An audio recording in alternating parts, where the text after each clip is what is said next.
हरे कृष्णा। राधे राधे। आप सभी का स्वागत है मेरे इस YouTube चैनल पे राधे राधे कृष्णा। तो आज का मेरा ये वीडियो है आने वाली एकादशी के ऊपर, जो साल की सबसे बड़ी एकादशी में वो एक एकादशी मानी जाती है। बहुत ही फलदायी है, बहुत ही गुणकारी है और इस एकादशी का बहुत ही महत्वपूर्ण यह एकादशी है। तो ये एकादशी का क्या नाम है, इसकी क्या पूजा विधि है, क्या हमें ऐसा करना चाहिए, हमारे कर्म जो हम कर रहे हैं उसको अच्छा करने के लिए ये एकादशी उसमें से है, ये वो बहुत ही फलदायी है। तो हमें क्या ऐसा करना चाहिए, ये सारा आपको मैं इस एकादशी के बारे में बताऊंगी। तो चलिए आइए सुनते हैं कि हमें ये एकादशी कैसे करनी है और ये एकादशी का क्या नाम है। सब्सक्राइब करें मेरे चैनल को राधे राधे कृष्णा और बेल आइकॉन को टैप करें मेरा वीडियो सबसे पहले देखने के लिए। साथ ही लाइक कीजिए और शेयर कीजिए मेरे वीडियो को। तो आषाढ़ मास की शुक्ल पक्ष की एकादशी को हम देवशयनी एकादशी कहते हैं, जो आ रही है 20 जुलाई मंगलवार के दिन आ रही है। इस एकादशी को हम देवशयनी एकादशी कहते हैं, हरि एकादशी कहते हैं, आषाढ़ी एकादशी कहते हैं और कई लोग इसे हरिशयनी एकादशी भी कहते हैं। ये एकादशी जो हरिशयनी एकादशी नाम से ही हमें ज्ञात हो जाता है कि श्री हरि हमारे शयन करने चले जाते हैं। जो ये देवशयनी एकादशी है, देवशयनी एकादशी के दिन से हमारे श्री हरि 4 मास के लिए शयन करने क्षीर सागर में चले जाते हैं। तो इसीलिए इस एकादशी का नाम कहा जाता है देवशयनी एकादशी। तो जैसे कि 4 मास के लिए जो हमारे श्री हरि है शयन करने चले जाते हैं, उस 4 मास को चातुर्मास कहते हैं। 4 मास के बाद जब देव कार्तिक मास की एकादशी पे उठते हैं, जिसे हम देव उठनी एकादशी या प्रबोधनी एकादशी के नाम से भी जाना जाता है। एकादशी का व्रत श्री हरि को बहुत ही प्रिय है और जो भी साधक एकादशी का व्रत करता है उस पर श्री हरि की कृपा बनी रहती है और उसे भक्ति की भी प्राप्ति होती है। एकादशी का व्रत करने से हमें एक पॉजिटिविटी जागृत होती है, हमारे अंदर एक बोले ना एक अच्छी सी ऊर्जा जागृत होती है कि हमारी लाइफस्टाइल ही चेंज हो जाती है एकादशी के व्रत करने से। और जो ये देवशयनी एकादशी का व्रत है, ये वो व्रत है, ये करने से जाने अनजाने में जो भी हमसे पाप हुए हैं वो सारे पाप ये एकादशी करने से दूर हो जाते हैं।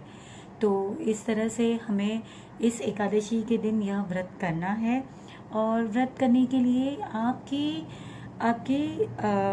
आपके जो भी अनुसार हो, आपके यथाशक्ति अनुसार, आपके बॉडी के अनुसार आप व्रत जैसे कर सकते हो आप व्रत वैसे कीजिए। एक बार का भोजन ग्रहण करके या 2 बार भोजन ग्रहण करके आपको अनाज का सेवन बिल्कुल नहीं करना है। नो ग्रेन्स, अनाज बिल्कुल नहीं खाना है, जैसे चावल है, गेहूँ है, ये बिल्कुल नहीं खाना है। आपको फरार का ही खाना खाना है। और कई लोग निर्जला एकादशी करते हैं, वो तो बहुत ही बढ़िया है। जो लोग निर्जला एकादशी नहीं कर सकते हैं वो दूध, फल, फ्रूट लेके भी यह एकादशी कर सकते हैं। तो एकादशी के दिन हमें पूजा किस प्रकार करनी है तो वो सुनते हैं। देवशयनी एकादशी के दिन या जो भी एकादशी होती है हमें श्री विष्णु की पूजा करनी चाहिए। विष्णु के साथ महालक्ष्मी तो उनके साथ ही होती है, तो हमें महालक्ष्मी की भी पूजा करनी है उनके साथ ही। मैंने आपको पहले भी कहा है, अगर आपके पास विष्णु विग्रह नहीं है कोई बात नहीं, आप बाल रूप राधा रानी है, ठाकुर जी है, आप उनकी सेवा कीजिए, आप उनकी पूजा कीजिए। आपके पास कोई भी विग्रह नहीं हो तो कोई बात नहीं, आपके पास उनकी फ़ोटो है, आप फ़ोटो से भी उनकी पूजा कर सकते हो।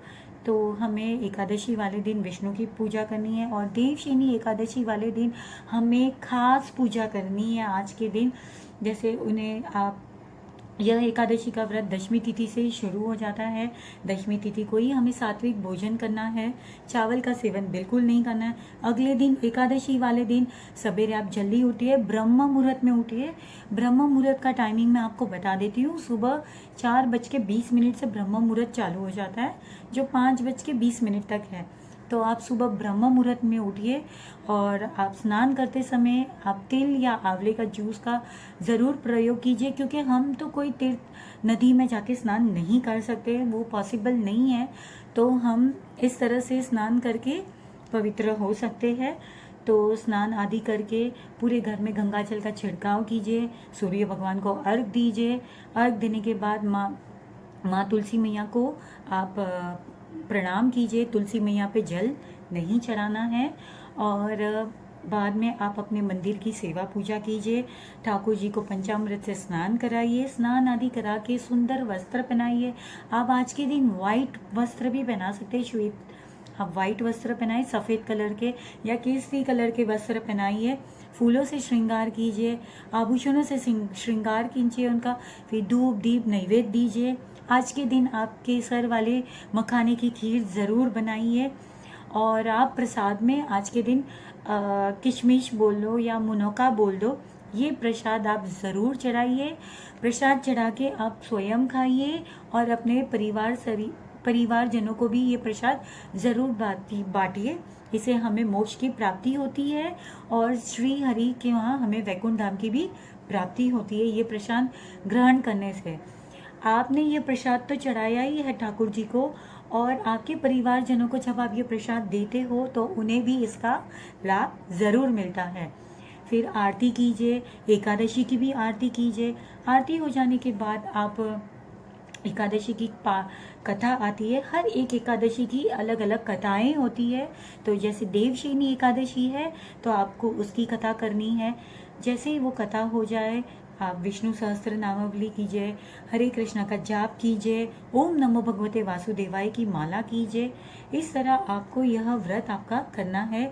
संध्या के सामने आपको फिर से दीप प्रज्वलित करना है, तुलसी मैया के सामने दीप प्रज्वलित करना है। पूरे दिन में आपको थोड़ा समय मिले तो आप गौग्रास खिला दीजिए, गायों को भी खिला दीजिए। और द्वादशी अगले दिन आप समय पे पारण कीजिए। पारण करते समय मैंने आपको बोला है, सबसे पहले आप ठाकुर जी के पास से तुलसी पत्ता लेके आप उससे अपना व्रत खोलिए या मिश्री खा के आप व्रत खोलिए। फिर द्वादशी वाले दिन आपको ठाकुर जी को चावल का भोग ज़रूर लगाना है। तो इस तरह से करनी है आपको यह सेवा पूजा। और फिर आपको द्वादशी वाले दिन अगर पॉसिबल हो मंदिर जाना तो आप मंदिर जाके दान दक्षिणा ज़रूर कीजिए। अगर नहीं पॉसिबल है तो आप उनके नाम का सीधा अलग से निकाल के रख दीजिए।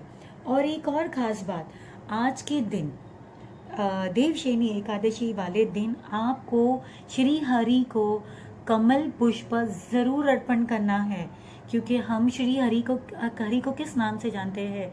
कमल नयन के नाम से जानते हैं।